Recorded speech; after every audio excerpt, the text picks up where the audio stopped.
Magandang gabi sa ating lahat. Tatlong iba't ibang weather systems po ang nagpapaulan sa malaking bahagi ng ating bansa. Una na po dyan ang easterlies o yung hangin galing sa silangan, particularly the Pacific Ocean, at nagpapaulan sa may Luzon and Visayas. Pangalawa yung Intertropical Convergence Zone o itong IPCZ na siyang tagpuan po ng hangin mula sa may northern and southern hemispheres, habang meron tayong low pressure area na nakapaloob dun sa IPCZ dito po sa may silangan ng Mindanao. As of 8 in the morning po ito na-develop, and as of 3 in the afternoon naman ay nasa 235 kilometers ito, silangan ng General Santos City. Base sa ating analysis, sa mga susunod na oras, mataas ang tsansa ng ulan dito sa may eastern sides, kabilang ng Aurora, ito rin po sa may Quirino, Quezon, Bicol Region, Eastern Visayas, Central Visayas, at malaking bahagi ng Mindanao dahil dun sa mga nabanggit natin na weather systems. Ang natitirang bahagi po ng bansa kabilang ang Metro Manila, mataasin po ang tsansa na mapagulan bagamat hindi ito tuloy-tuloy dahil po ito sa easterlies and the Intertropical Convergence Zone, pero minsan lumalakas po ito kaya mag-ingat po sa mga pagbaha pa rin at pagguho ng lupa. At dun sa mga nabanggit natin na lugar lalo na dito sa may Mindanao and Eastern Visayas, lagi magantabay sa ating mga advisories or even heavy rainfall warnings. Kagaya po na naitaas natin dito sa bahagi ng Mindanao kaninang umaga. Assessment naman natin dito sa low pressure area, mababa ang tsansa na ito ay maging isang bagyo. Posible itong tumama dito po sa kalupaan ng Mindanao at malusaw na lamang overnight, pero may tsansa din po na guminid itong low pressure area dito po sa may silangan ng Caraga Region at maaaring dumaan bukas sa Eastern Visayas at naditira pang bahagi po ng Visayas tomorrow ng tanghali. Pero yun yung scenario natin, wala tayong nakikitang scenario na magiging bagyo ito at wala rin tayong naasahang panibagong weather disturbance na mabubuo sa ating bansa hanggang sa katapusan na po ng Hunyo.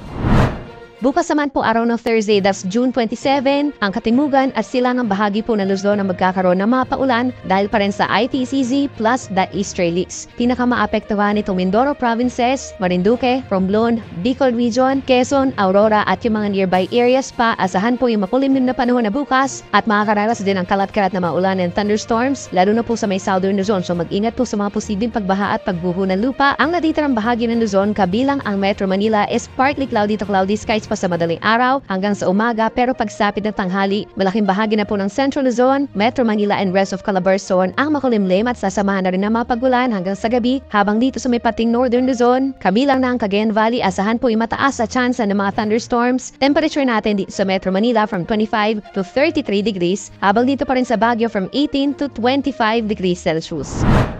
Sa ating mga kababayan po sa Palawan, lalo sa may northern portion, asahan po mataas sa tsansa ng pagulan, kabilang na rin dyan ng Cuyo and Cagayan-Silio Islands, epekto po yan ng Intertropical Convergence Zone. Dito naman sa bahagi ng Visayas, madaling araw mataas ang tsansa ng mga pagulan, then pagsapit po ng around tanghali, meron pa rin mga pagulan sa may Western Visayas at dun po sa may hilagang bahagi ng Cebu and Samar provinces, dahil po yan sa IPCZ din, at yung mga kalat-kalat na ulan ng thunderstorms, posible pa rin ito magdulot ng mga pagbaha at pagguho ng lupa. Pagsapit naman ng hapon hanggang sa gabi, hihina na yung mga pagulan sa malaking bahagi ng Visayas and more mga localized thunderstorms na lamang. Temperature natin sa Metro Cebu, 25 to 31 degrees Celsius. Habang dito naman po sa Mindanao, madaling araw pa lamang may tsansa pa rin ng mga pagulan sa hilagang bahagi ng Zamboanga Peninsula, Northern Mindanao and Caraga Region dahil doon sa Intertropical Convergence Zone plus the possible low pressure area. Natirang bahagi naman ng Mindanao is partly cloudy to cloudy skies. Medyo mainit na pagsapit po ng tanghali, pero pagsapit muli ng hapon, nagkakaroon ng makulimlim na panahon at may tsansa lamang ng mga saglit na napag-ulan. Temperature natin dito sa Metro Davao and Zamboanga, posible pa rin umakyat sa mainit na 33 degrees Celsius.